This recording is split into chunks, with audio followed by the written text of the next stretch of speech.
Well,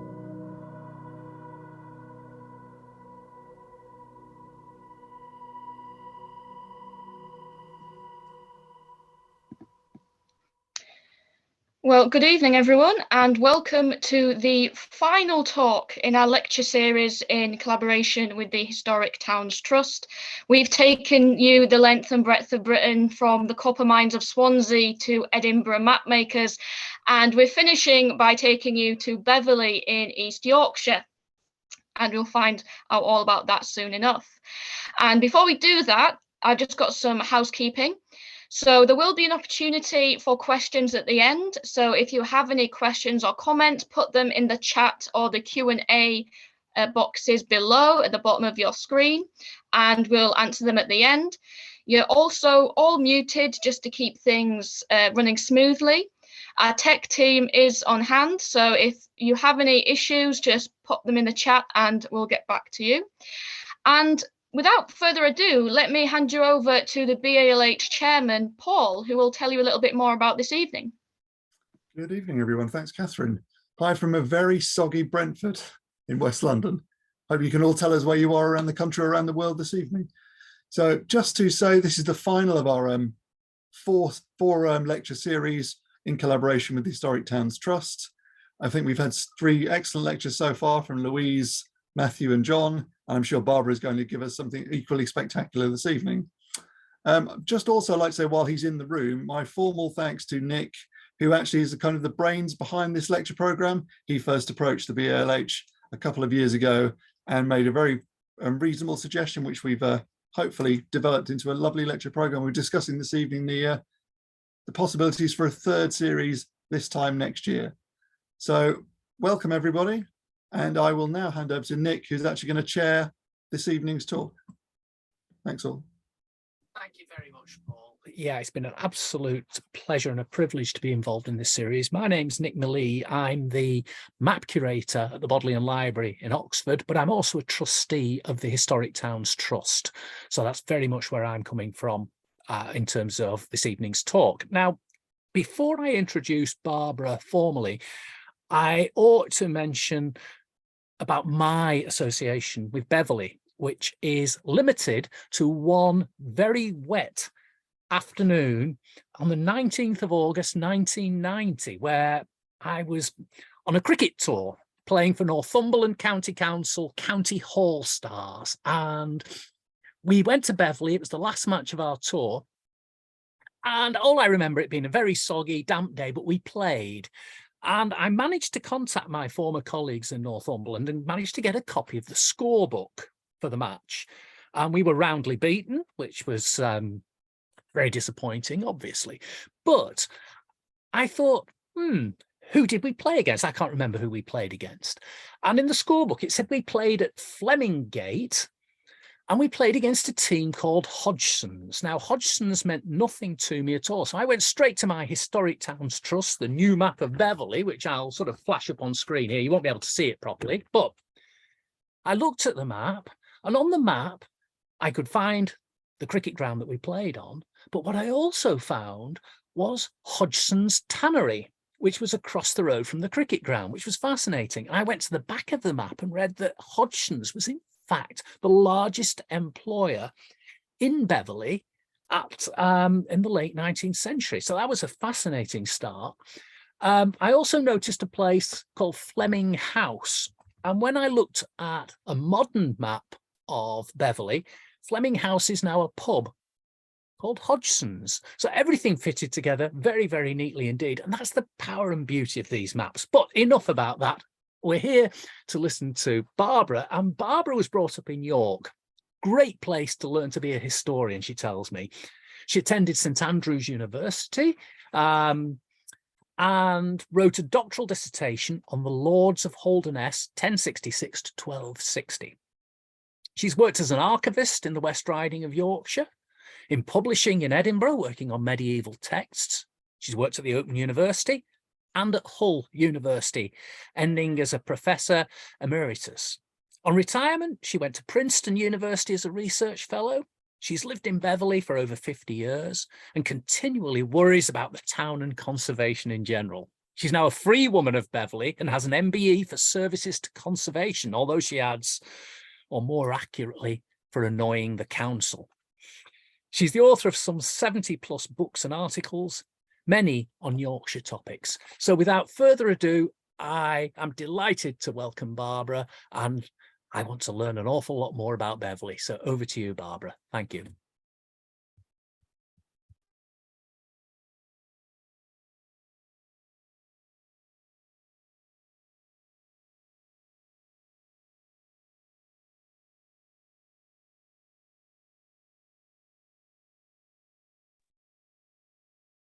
Good evening, everyone. I am very pleased to talk to you about my beloved hometown, and thank you for a nice introduction. We're going to revisit the Flemings later on if I remember to put it in the right place.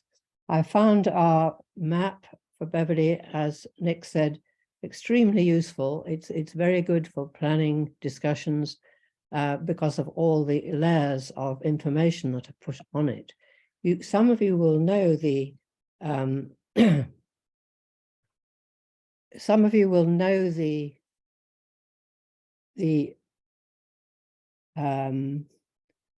background of the maps and what it tells you. At the moment, I don't seem to be able to move my screen on. Let's try that one. Yes, we're coming now. So the maps are very useful for us in all sorts of ways. And here are some of the more recent ones. And here is our own one. With amazing cartography. I'm one of the historians involved in it, but the cartographer's input is absolutely essential. This is what the whole of the Beverley map looks like. But there is a little tailpiece off to the right of this picture where I'll show you what it looks like on the other side. So you can see it's immensely dense, and looking at that, cartography by Giles Darks, you can't really see how much what shape the town is, but we will go further into that. And this is the tailpiece, which has to go on the back of the map sheet because it is such a long, thin town. And this is one of our waterways, which we will come back to again. It's called the Beck. It's a canalized stream, quite small, but it apparently acted as a sort of port for Beverley. So it's been really significant in our planning of the town. On the back of the map, this is in case you don't know them, there is also a gazetteer with a small number of pictures we're allowed, which describe, as Nick said, describing the tannery. This is the sort of information we get on the back. Now, I wanted to say something about the origins of towns. When I read general histories, there is a complaint about local historians, which I'm certainly guilty, that they're so interested in their own town, they forget that what they should look at is other towns' histories in order to find out what is different, what is a general theme. And one of the things about the towns in this country is they don't really even have a proper definition. Now, I'm going to talk mostly about the Middle Ages. And the medieval town, a sort of shortcut definition is that it was a place where not everybody was involved in agriculture, that there was enough, and this is the beginning of all towns, as you probably had in this series, there had to be a surplus of food produced by someone else in order to support the town system. And these are some of the origins of towns in this country, and we've escaped into Scotland at one point too. And the origins of towns are categorized by historians and other academics according to their own interests, I discovered, so that some will talk about the Romans being the most significant influence, that the geographers will say it all depends on the geography. That's the only reason why the town would be founded there and succeed there. The economists think it's all about the economy. What chances have you got for trade and transport around? And some of them deal with the climate. In some places, it's much easier to make a living than in other places. So that these are examples, and a lot of them are included in their names. That I think it's very interesting that Oxford and Cambridge have this importance of the crossings, that important crossroads lead to towns. The Romans were always the ports, and a category that is currently, because religion is not seen as a very great driver of the past, perhaps neglected, hence my because of a saint. Saints and abbeys also, I think, produce towns. St Andrews, which was my university, is geographically a very difficult place to get to even today. It is defensible, but it's also very exposed to the sea and the pirates. And it was because I believe that it had claimed to have St Andrew's body that it turned into a major town and had, in fact, the first archbishop in Scotland and the first university.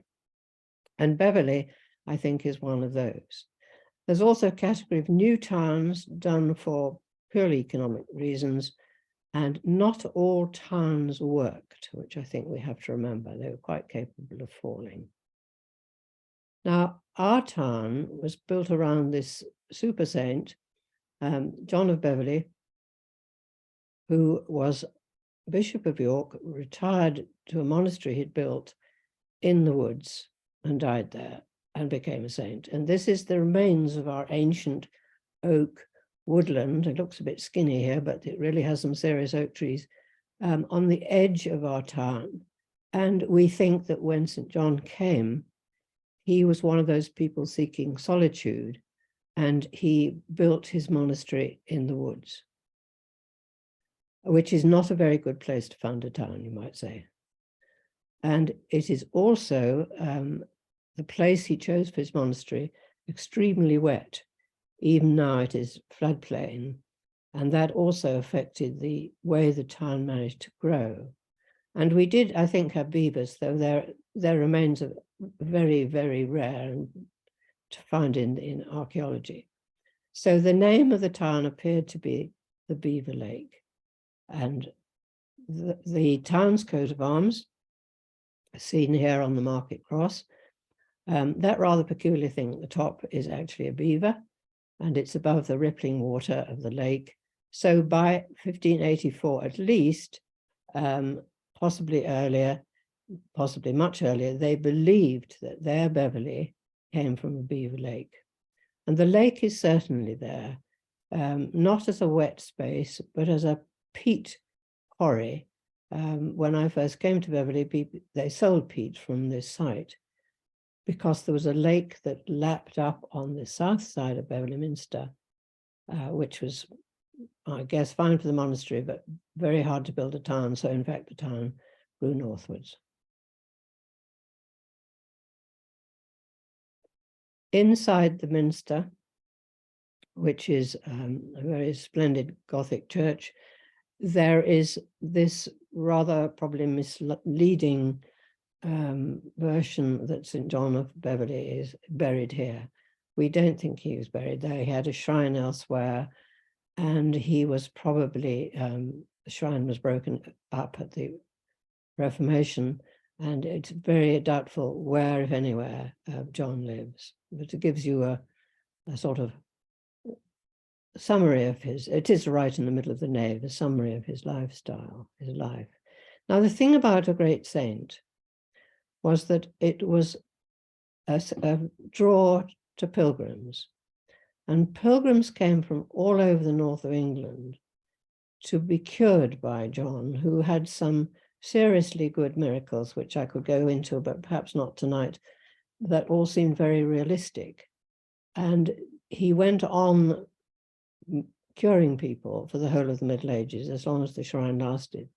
And this picture is one of Geoffrey Chaucer himself on the way to Canterbury, which of course is the most famous pilgrimage in our history, in English folklore.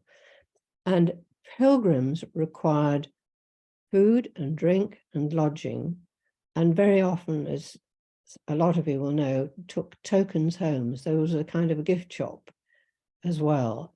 And the fact that this saint, who had thought he would live in a wood to get away from the world, drew a number of people to the place where he was buried was the beginning of the town. And that is with the town purposes, the town origins, there is never really one single motive for finding them. And I think I cannot say that it is entirely because of the saint. Because of the pilgrim trade, there was one form of urban development. And here is another one. This is the map that we've seen before.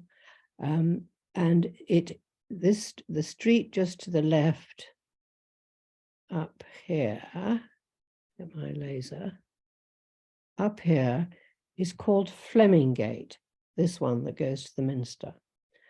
And I was very interested in this because we did a lot of trade in Beverley with the Flemings, which were sort of generic Low Countries. And by 1130, around 1130, they had a stone, the Flemings had there was a stone house in Fleming Gate. And that is the oldest street name in Beverley. It also may not be just coincidence that in Domesday Book, the two largest landholders in the East Riding were Flemings. We think of them as Normans because that's probably what the poor old Anglo-Saxons thought of them. They were all horrible people from France generally, but they were not, of course. They had their own tribal identity.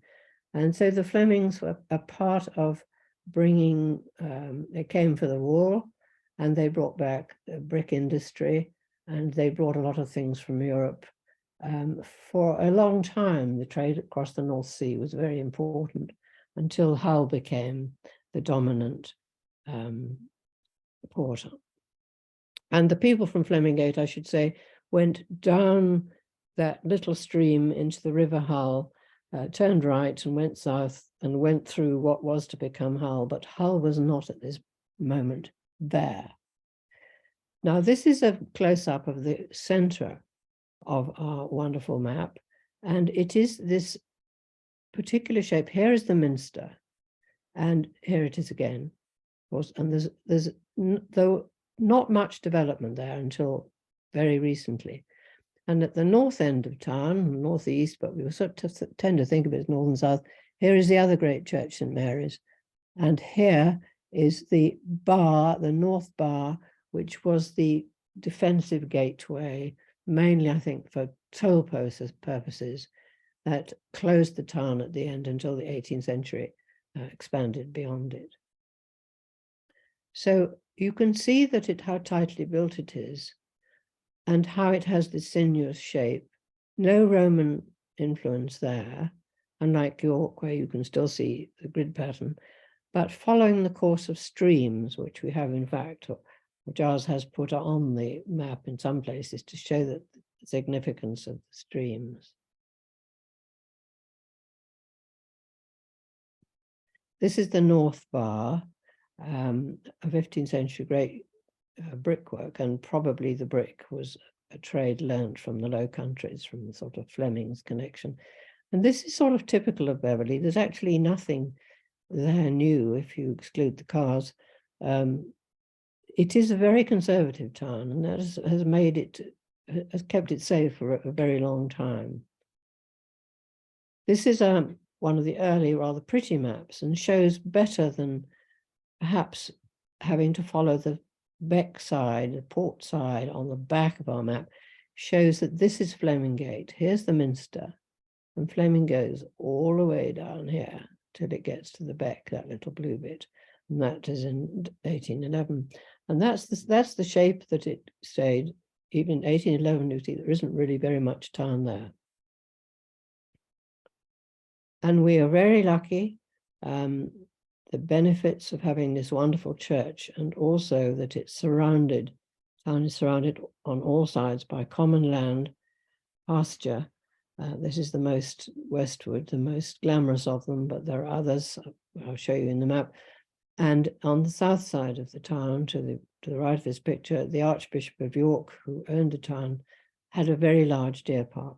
So that ability to hold on to the common lands, which are constantly threatened by people wanting to build car parks on them and games parks and so on, has made the town have to live within its boundary and not sprawl too much until now.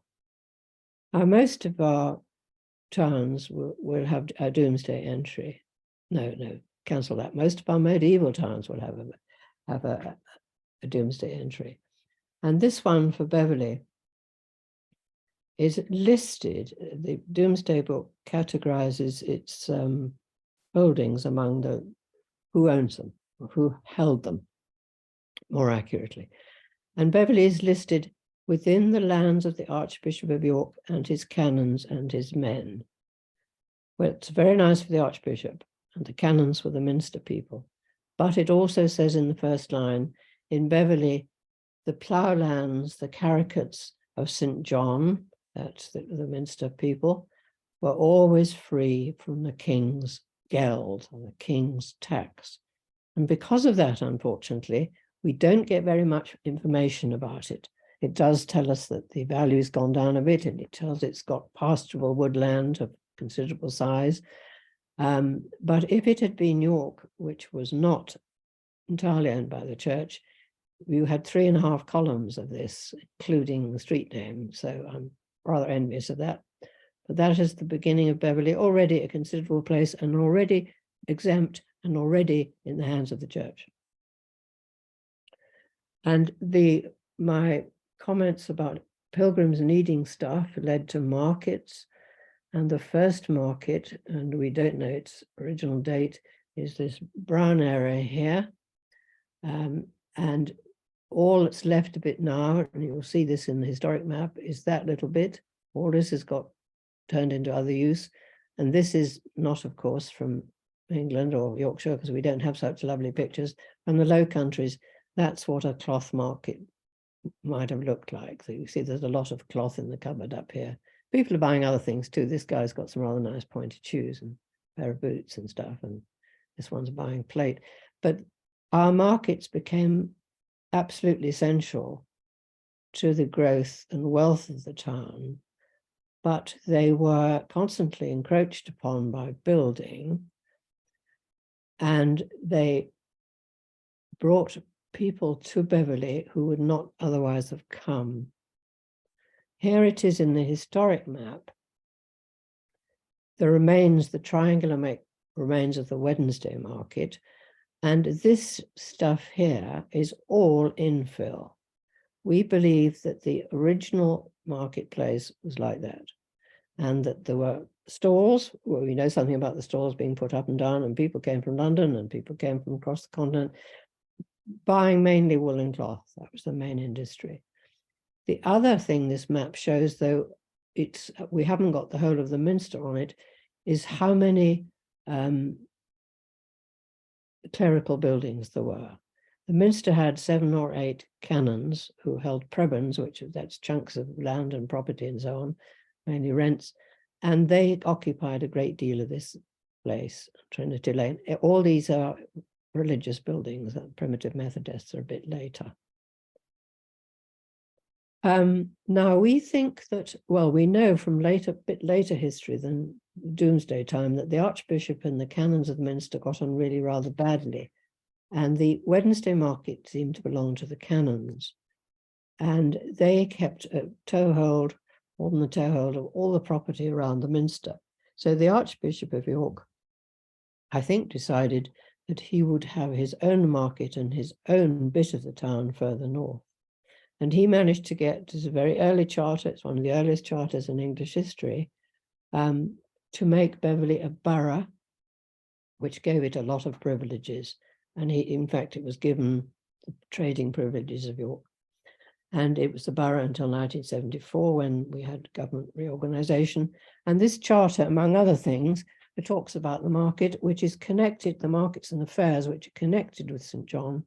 And it names St. John of Beverley's feast day as one of the great fair days. So he was, although dead and canonized, he was already controlling the ritual of commerce. Here is the Saturday market. The Archbishop had built something here, and St. Mary's is at the top of it. This is the picture on the cover of our map, and you can see this is the market space, which is still used, the market cross, market buildings, and the commercial buildings around. And I was fortunate enough to know Maurice Beresford quite well, because he used to come and dig at Warham, and he was the foundation of so much historical geography that we value. And he pointed out to me, standing in that marketplace, it's still true today, that the houses on this side were much taller than this bit. Well, this bit is infill, but much taller. And he said, "Why do you think that is, Barbara?" And I said, "I had no idea. I've never really noticed it." He said, "Well, on that side of the street, which faces east, people selling food their food had a slightly longer shelf life than the ones facing west." And he thinks that that's why, if you look at marketplaces, the direction of the sun is quite important on who got the biggest buildings. So you might like to look at that in your own towns. Here we are with the Saturday market as it is today, and from our map. And like the Wednesday market, this is all infill, and this is all infill. And you can sort of work it out, because there are no really back entries to these things, which still causes it awkward. These were the original burgage plots here, with their back lane. And like Burford, which is often quoted as an example, the long plots, let's look on the map here, these plots go right through here. That's burgage stuff. This is infill stuff. So the Archbishop lived here, or he soon moved out, so I think it must have been quite noisy and quite smelly. The Guildhall was here for a time, the Pillory was here, and it was divided into different trading zones with the church at the top. And this is our earliest map. We're not really lucky with maps in Beverley. And here you can see, I think, that these here are still stores, but in 100 years, they were buildings. And here is the infill of the bit near the church, which obviously, if you look at the shape of the sort of marketplace, I'm sure the market went right up to the church in the original arrangement, and that was to do with the Archbishop's power. And here is St. Mary's Church, the northern church, and it is interesting to us that it is not, although it faces more or less east, it is not placed parallel to the surrounding streets, at quite a sharp angle. Whereas the Minster, the streets run parallel to it. In St. Mary's, the streets, we believe, must have been here before the church came. There's a quite important street that runs down here. You can see the little cars. And across here, difficult to see, there is another little road. We think this was the crossing of the north-south, the Malton Hull axis, and this one was from York to the sea. And that possibly, because of the roads, the church had to take its own line, but the roads remained.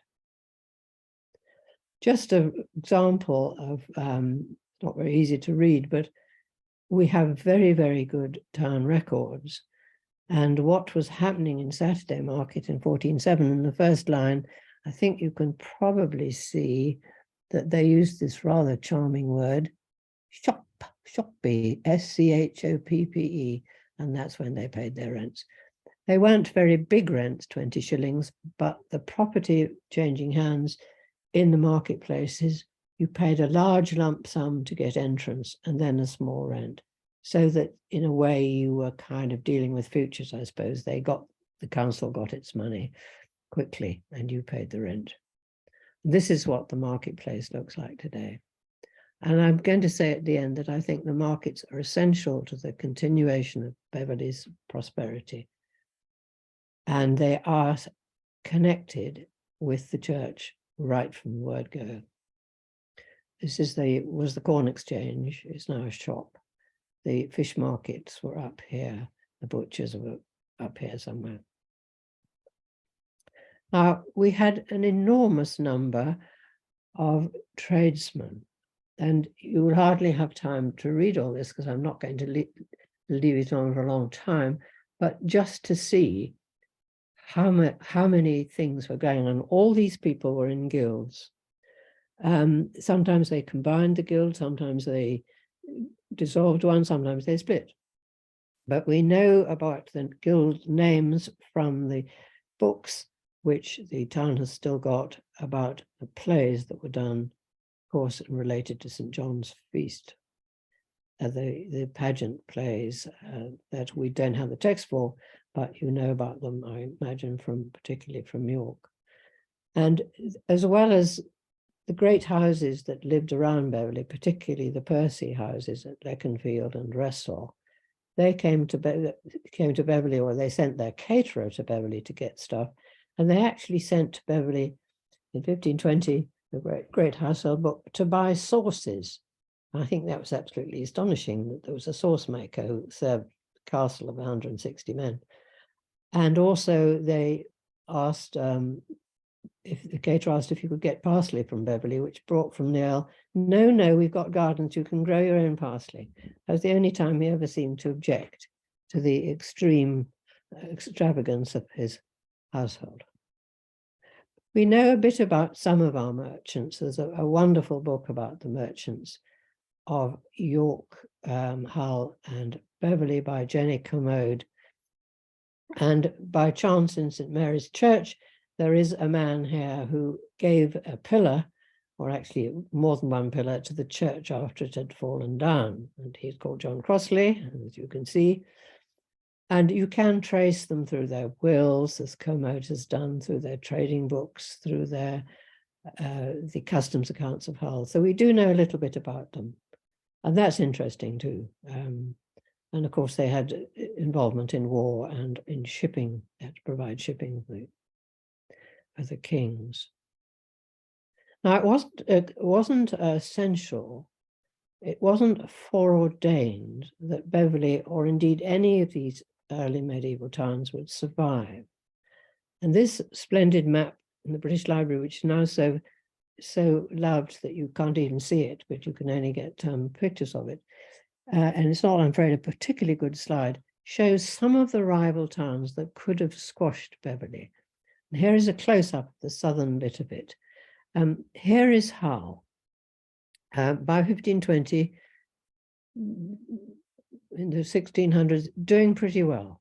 Here is Beverley up here, looking, you see, unwalled and with its churches and its trees. This rather analogous thing is the King's Deer Parks at Burstwick, which was the capital of Holderness at one point. And down here we have Heddon here, which is in Beresford's book, a new town built in about 1130s, 1150s, which really failed. Its harbours dried up. This is a problem of the Humber and our coastline, that the coastline is unstable. So this was a rival to Beverley. This was a rival to Beverley, but the one down here, which is not really there, was the greatest rival, is worth a talk on its own, really. It was called Ravensay Odd. And a fisherman found a wrecked boat on the sandbank, and he set up a little store there, lived in the wrecked boat, and for about 100 years, between 1230 and 1362, it was a roaring town with 2 MPs, a church, all the abbeys around, had houses there. We know the names of the streets, people were leaving wills there. And the Ravensay Odd was somewhere around here, and it was the breaking of Spurn Point and building up of the sand. And they used to send their ships from Ravensay Odd, long before this map, out into the Humber and persuade the fishermen who were coming in, come and sell it to us, we'll pay you a better price than Grimsby. There was a terrific row about this, but in the end, the town just disappeared under the waves again. But it was killing Grimsby. Heddon was already gone, and it harmed Hull because none of the seafaring fishermen wanted to go all the way up to the Humber to turn round and come back in, because it was a very difficult river to maneuver in anyway. So we don't have to succeed. And the problem in Holderness and Hull is that the coast is extremely unstable, that we lose yards every year. And with global warming and rising waters, it is quite probable that Hull will disappear under the water again, because a lot of it is below sea level now. Just to remind you, perhaps, going back to the Doomsday thing, that Doomsday, Beverley was the only thing that could be called a town in the East Riding. And in these better recorded years of the 1300s, in the whole of England, Beverley was doing pretty well. York was always near the top. London was always first. But you can see that sometimes around 1525 or between 1525 and 1662, Beverley fell out of the top league. And these figures, which are available online, are always pretty dodgy, because everybody tried to cheat on their taxes, and it depended who you counted, and it depended who was clever at getting out of paying, and so on. But comparatively, the trouble for Beverley and many other ancient towns like Beverley was really a 16th century one, before the dissolution of the monasteries, which was absolutely disastrous for Beverley. But because they were chartered towns, were very restrictive, very monopolistic, the other towns, mainly in the West Riding in our case, who had freer trading arrangements, did better, and they started to go into the decline. Now, they were hit by two massive events. I'm going to go over this rather fast, that did the town harm. It was the place the Pilgrimage of Grace started in 1536, the biggest rebellion against Henry's reform of the church.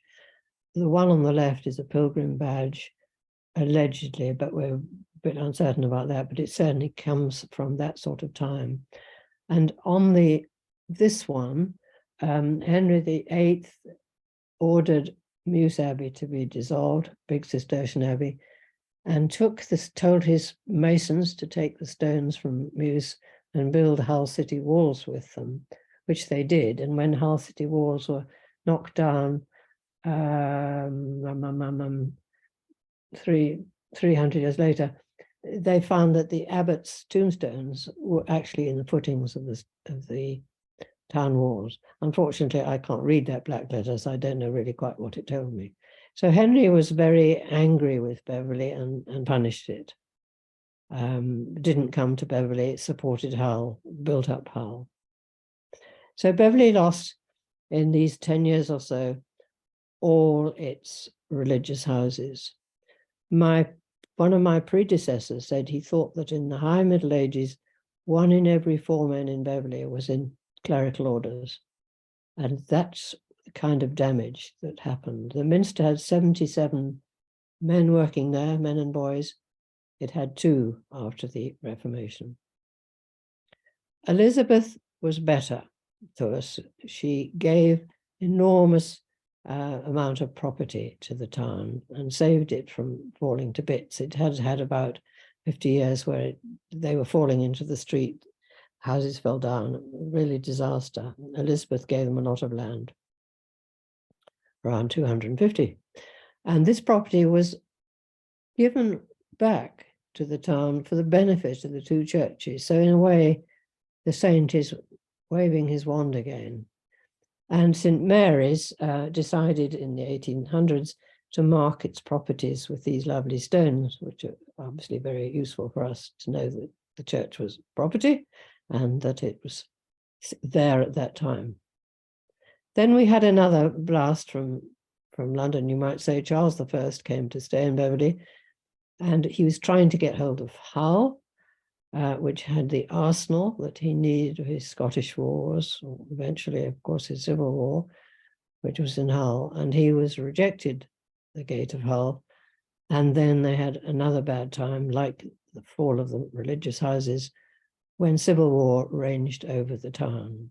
Hutham, on the left, refused admission to Hull, which is below the horse's hooves. And then, of course, Cromwell dealt with all that sort of thing. And we had another years of, sorry, I've missed one there. And then this chap came along who was much loved in Hull, King Billy, and his horse is supposed to get down at midnight with him and have a drink in the nearby pub. And then it became the long 18th century, which for Beverley was excellent, beautiful houses, our market cross, our courtroom, our grand, just a merchant's house, not an aristocratic house. And in the 19th century, which I'm not going to say very much about, the town was most famous for being the corruptest borough in England and lost its ability to have MPs for Beverley. It was called Halton Prize into the 20th century because Beverley was such a terrible, corrupt place. And this is a Hogarth painting, and I just put this in slightly off beam from my normal current. This little black poster in the original says, "Give us back our 11 days," because during the 1752, the government decided that the calendar was out of kilter with the sun and with a lot of people in Europe. So they removed days from September, and the people, and I must say I have trouble understanding this too, felt they'd lost something, they'd lost pay and all that. So they said, "Give us back our 11 days. So Beverley was so corrupt that even the church wardens' votes were bought. And when the Royal Commission said, "Why is it worth buying church wardens' votes?" Well, if we can get the church wardens, they said happily, that means that we can elect the right church wardens. They get all the contracts to amend all these church buildings. So it's a very good thing to have. Now I've was asked to say something about what was happening now, which I'm going to end up with. What has gone wrong? This building was demolished on a Sunday afternoon when no one can stop it. It was the remains of the Archbishop's Palace in Hallgarth. It was just swept away. This was the problem of the 1960s, that the North Bar was unsuitable for double-decker buses. So we had this egg-shaped one. But the council, the East Riding Council, decided to knock down the bar altogether and erect it on the westward as a folly. Told they couldn't do that. They said, okay, they knocked down all the 18th century houses around it and put it on the roundabout. Told they couldn't do that. They decided to change the shape of the buses. This was the problem of very, very recently, where the council decided in 2016 that it would, 2013, that it would concrete the whole of the marketplace. And there was a huge row about that, and that was one of the ones we won, one of the few ones we ran. This is our listed station building, which now currently is about to knock down this bridge because they say it's too expensive to repair. It's grade 2, doesn't seem to make any difference to them. This is a problem in Beverley. This is a locked off footpath, which must be probably 1300 years old or so, Gallows Lane. And the developer decided to lock it off because he said it was unsafe when he was building the £1 million houses on this side of it. But strangely enough, he could give the gate keys to people who lived in his houses, but not to anyone else. Every year we lose a footpath within the town. That one we did get back because someone superglued the lock, and it wasn't me, honest. This is called the local plan. We are being covered with this sort of development, which is completely uniform all over England. It has no character. It's not insulated. It's in a floodplain. It's not age-proof. And it is generally, and this is called the local plan. The only plan our council have is to build more houses. There's nothing about preservation at the centre in their thoughts. This is what we're getting. I'm sure you're all getting this. That sort of design is just alien to the whole shape of the town, which, as I hope I've shown you, evolved over thousands, hundreds of years to be the shape that it was destined to be. So these new houses have plastic grass. They never use their garages. I think they're too small for most modern cars. And this is just a sort of desert. The trees on this are entirely fictitious, I can tell you. They don't happen. Not for a lot. If they do, they don't survive for very long. And one of the things I think we need most to deal with is the setting of our churches. St. Mary's has got a major road going past it, which takes transporters and double lorries.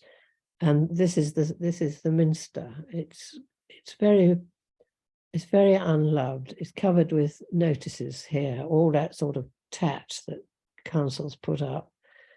This is St. Mary's Church with a bus going past it.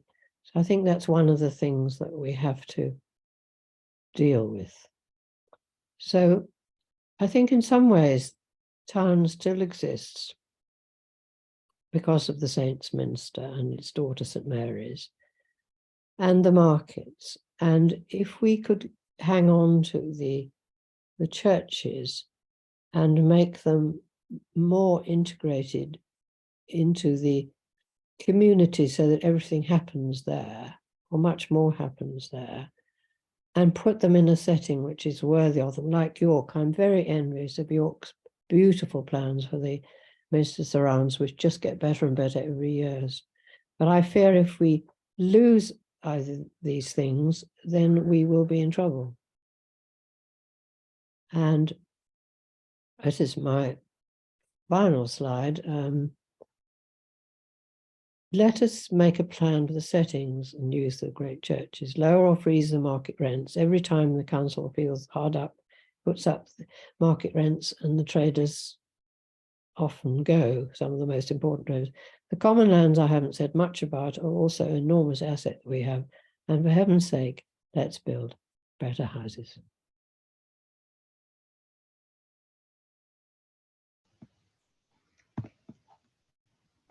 Well, thank you for such an interesting talk. Gosh, there was a real depth of knowledge there. So we're going to have some time for questions now. So if there's anything that you'd like to find out more about or ask, put them into the chat or the Q&A box, and we'll go through there. I found it really interesting in just how central the cult of John of Beverley was to the development of the town. So I'd like to kick things off by asking, compared to other religious sites, you know, was Beverley like particularly popular? Yes, I perhaps should have said more about that. It was a much better miracle place than York, for instance, which only had a slightly dodgy St. William. It was not quite as grand as Durham, but he was one of St. John's fortunate things was his translation. You know, saints had translations when they got into grander tombs. His translation was also Agincourt. So Henry V came to Beverley Minster to give thanks for Agincourt and thank St. John, and he made him a national saint. I don't quite understand this, but I think it must have been rather like being in the Premier League. You could get promoted to be a national saint. And the other thing that they acquired and made a great deal was that they had an enormous sanctuary, which was a mile all around the Minster. And that was equivalent to Holyrood and Westminster, which had these vast sanctuaries. So people came, you might think getting sanctuary man who was at least accused of crime, though a lot of it was dead, wasn't very good for the town, but it gave them, I think, a sort of edge on other towns, that the sanctuary protected people fleeing from the sheriff and his men. Mm. So we've got some questions through. So to start with, do the planners take any notice of the opinions of the civic society? I would say no. they do if they want to, but we have quite good relations with them. They talk to us very politely, and my chairman and planning committee have annual meetings with them, but they really get told what's going to happen. I think at some point they felt helpless about the houses, or perhaps they were just too enthusiastic about the government's plans, because after we'd given those enormous numbers of planning permissions, they said, well, they'd overestimated, and we had 50% more planning permissions than we really needed to have under the government's targets. I can't think where that came from. Pretty depressing. And it wouldn't matter if they were beautiful, would it? It's because they're so unfunctional and badly planned. They have no services at all. No school, no doctors, no dentist, no shop, no pub, no meeting place. And the site is divided by a railway line, and they're still arguing about how they're going to put a bridge for these wretched people, she said, to get their children to school. They can see their school, but it's a 2-mile walk at the moment because they've closed the level crossing. Danger, they say, public safety. Yeah, Barbara, and just ask, the new map that we've seen, does that have potential to be part of your campaigning armory, and say, look at this is how the town is designed, this is how it should work? What are you doing now?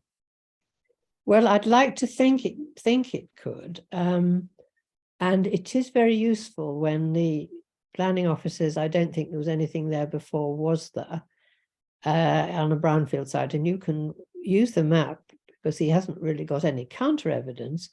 We couldn't do that before we had the map, and you could say, no, you're quite wrong. That was the site of the Knights Hospitallers, and that's why that little lumpy bit is there. So you've got to look after that. But of course, that doesn't necessarily mean they would. I think that we spent a lot of time, as a lot of you will have done, on the conservation area assessments and the renewing of them. But the man who did it for us, who's retired with us, retired council officer who's doing it with the council, said, sadly, that it's only because they've been told they've got to have them and they won't use them. And if you ask them, now, what does the conservation area assessment say about this corner? You say, what do you mean? You know, they don't even look at them. They probably burnt them all. But the map is very visible in our small museum. They've got both sides of it laid out so you can see both sides at once. You do need a big table. And a lot of people look at that and say, well, you know, why are we doing this? Yes, I'm sorry to be so negative about it, but it is really a battle to save almost every tree at the moment, because they just want to get their money and go, don't they? Yeah. So I've got another question. Please, would you say a little about the towns that failed, especially Airmin?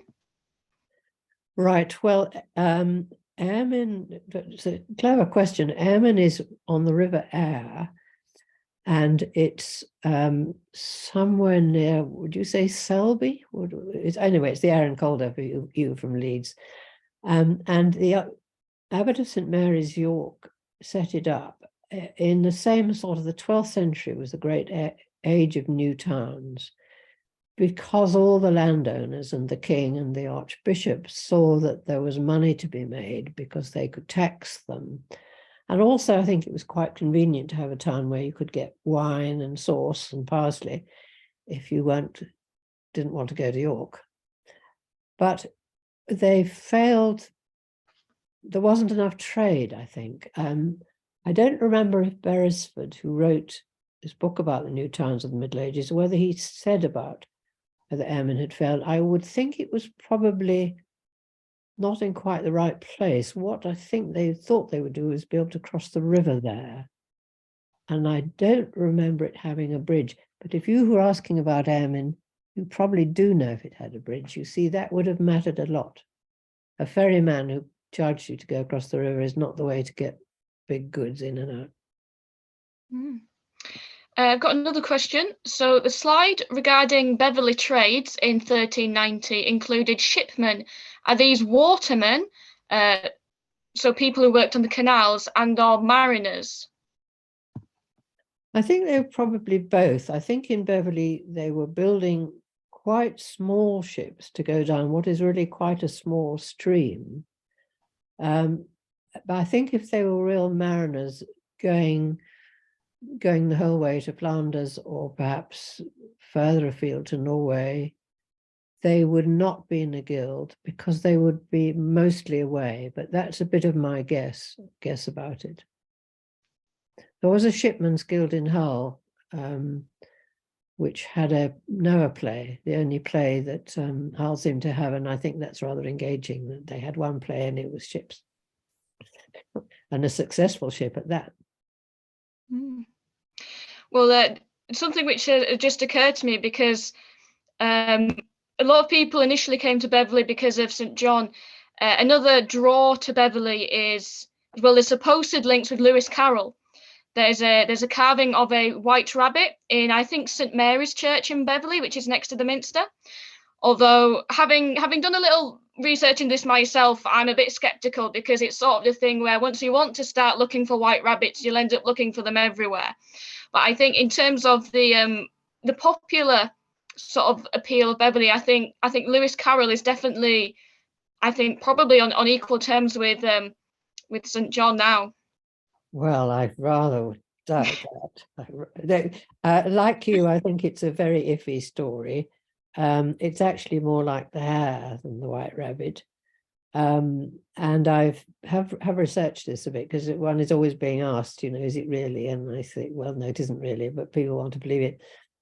It's a 14th century rabbit, I think, and it has a pilgrim's, they call them pilgrim's grip. It has a walking stick and also a little bag with a scallop shell from Compostela on it. It's quite crudely done.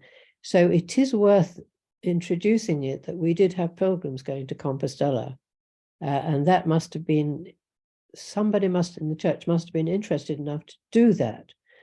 As I don't think they're usually found in churches, pilgrims, actual pilgrims. But it may have been a general reference to he'd come to St John's grave. People who came to St John, of course, the royals, medieval royals, brought jewels and gold and silver, but the people who come to look at the white rabbit are very happy, but they don't notice we leave gold and silver. Perhaps we should promote it. The gold and silver place.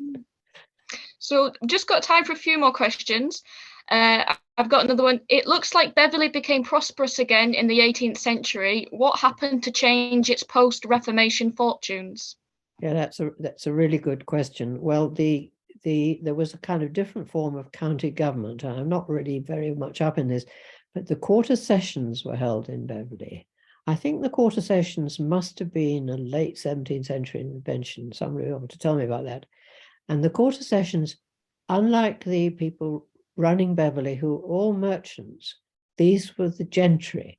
Gentry didn't want to be councillors, but they did come to the quarter sessions, and the quarter sessions were accompanied by, it was quite a matchmaking season. Some of them had townhouses of great beauty. People like the Huthams, the Constables, the Middletons, the Sykeses later on. And because of this social event, they had races and they had dances. We had assembly rooms built by John Carr, who was the greatest northern architect of the 18th century, and card games and newspaper rooms. They even tried to build a spa to cope with these gentry. And so that revived the town as a place of administration, which has been ever since. I don't know if it's still true, because there's lots of cuts in local government, but at one point, most people working in Beverley, say in 1970, worked for a council or for the government. So that was really what changed it. Well, I think that brings us to 8, which just about wraps things up. So thank you once again for such an interesting and obviously well-researched talk. Now, whilst that does bring us to the end of this short lecture series with the Historic Towns Trust, we do hope that there'll be another one next year, hopefully. But there's also plenty more events happening that you can find out about at the BALH website on the events page. Lots of workshops and webinars, so be sure to find out about them. So thank you once again. And if you've got anything else to say, Nick, I'll hand over to you. Yes, thanks, Catherine. I just want to endorse everything that Catherine has said. That was a terrific talk, Barbara. Thank you ever so much. It's a superb way to end the series. And as Catherine and Paul mentioned earlier, I think the Historic Towns Trust would be very keen to revisit the series again in 12 months' time. It's a great way to showcase the maps that the Trust produces and also show their use and tie it in with local history. So it's a great way to bring the two together, so to speak. So I'd like to thank everybody at BALH for their hospitality, their technical support, our 4 speakers over the series, and for everybody in the audience who's come along and enjoyed the talks. Thank you very much indeed. Thank you. I've enjoyed myself.